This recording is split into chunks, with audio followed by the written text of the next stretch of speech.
happy pre-Nvidia earnings day. My name is Tim Knight, and we're here to look at some charts together.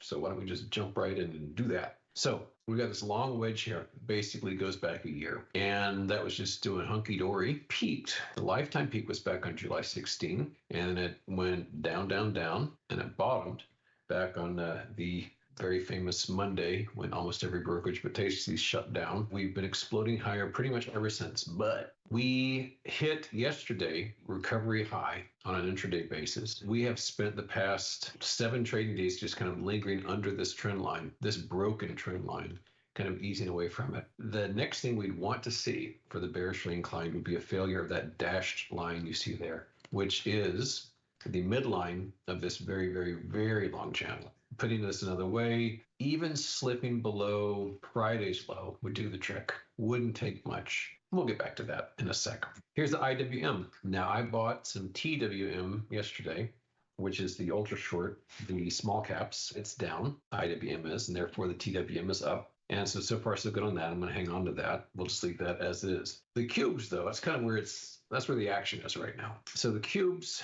up a little right now. At the moment, ES and NQ are both up fractionally. ES is up about 0.1%, NQ is up about 0.25%. Nothing very exciting. And the RTY is down about 0.2%. So the Nasdaq's recovering a little bit today. Everybody is waiting for Nvidia. That's going to dominate everything. If you went 10 years ago, maybe even 5 years ago, and told people that the single most important stock in the universe was Nvidia, they would wonder what on earth you're talking about. It would be like the equivalent of saying like Peloton is the most important stock 5 years from now. It just would seem absurd. But it is what it is. At the moment, we're just stalled out here for the past week or more, lingering under there. Last Thursday was the most dynamic day. Weirdly, that was before the Powell pivot. And so that's our anchor point in terms of resistance. Cubes are recovering a bit from recent selling, but have really not gone anywhere for about 7 trading days. But it's all about Nvidia, really.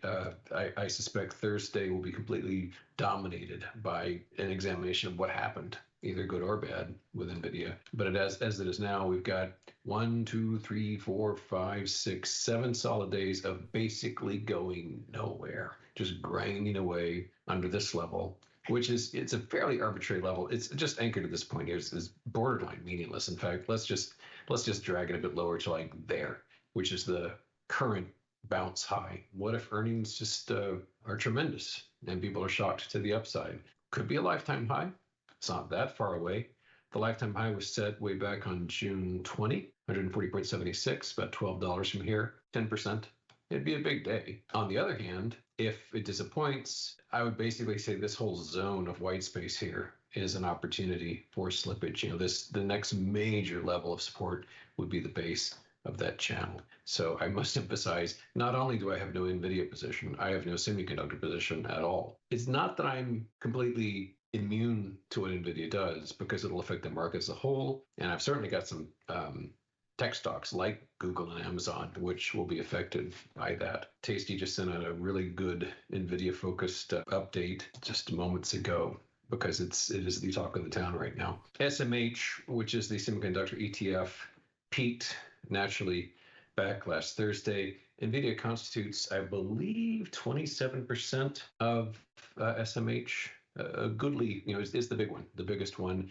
7 to 8% of the Nasdaq 100 and the S&P 500 is a big deal. If you're a $3 trillion plus company, you're going to leave a deep footprint wherever you go. But SMH has been very subtly banging out lower highs for the past 4 trading days. Here's the peak, lower high, lower high, lower high. And kind of lower lows too, not to overstate it, but yeah, quite the big deal. SMCI, I've been harping on with respect to its right triangle top for a while. It took another slice down today. This peaked back on March 8 at $1,229. It was such a sensation that they rushed into the S&P 500. Great honor for any stock. And that's just about when it started falling to pieces. It's down like 60% plus since then. Absolute fiasco.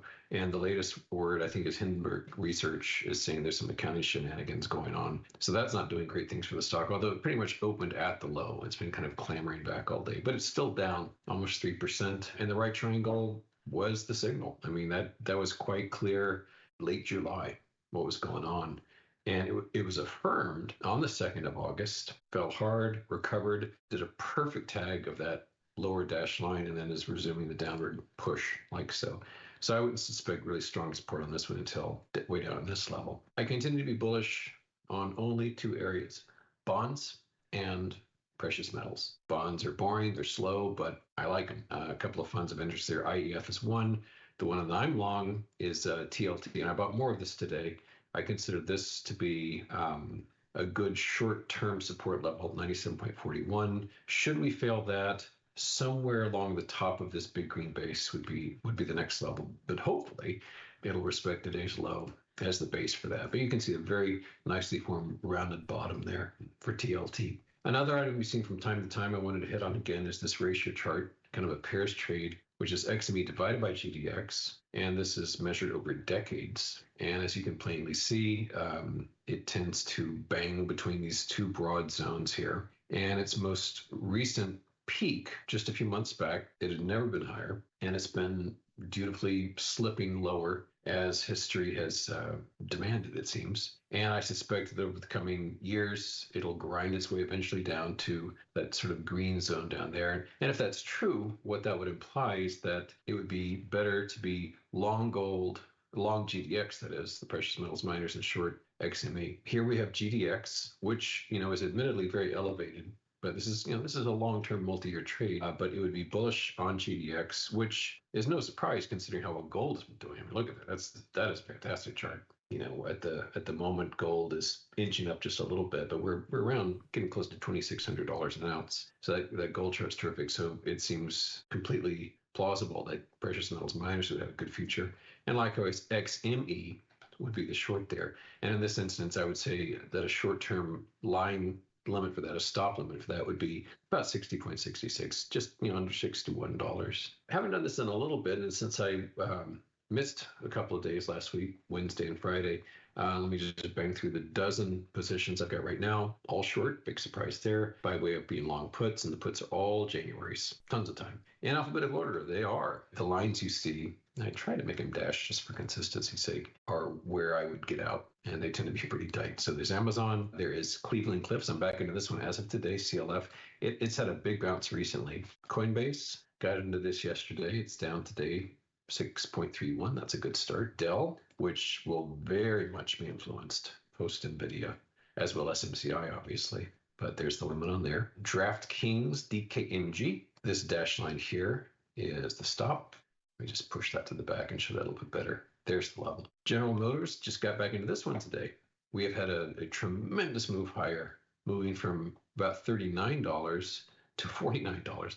25% move on, something as somniferous as General Motors. Come on, that's quite a move. So the limit here would be 50.50. Alphabet, more commonly known as Google. There's the limit on that one. Goldman Sachs got into this one fresh today. Pretty simple, just using the lifetime high as a stop loss on that one. There's a lot of these, aren't there?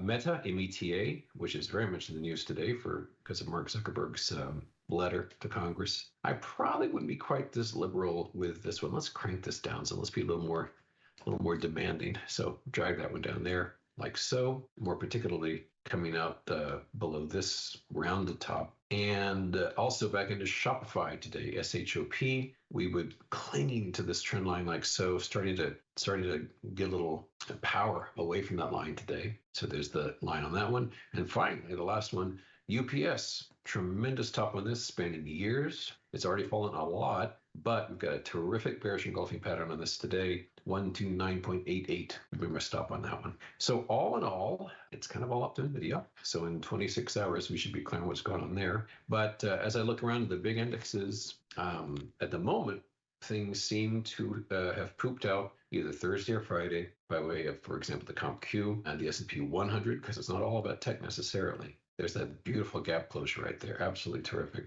And then, of course, kind of ending where we started, but this being the cash index, the S&P 500, like so.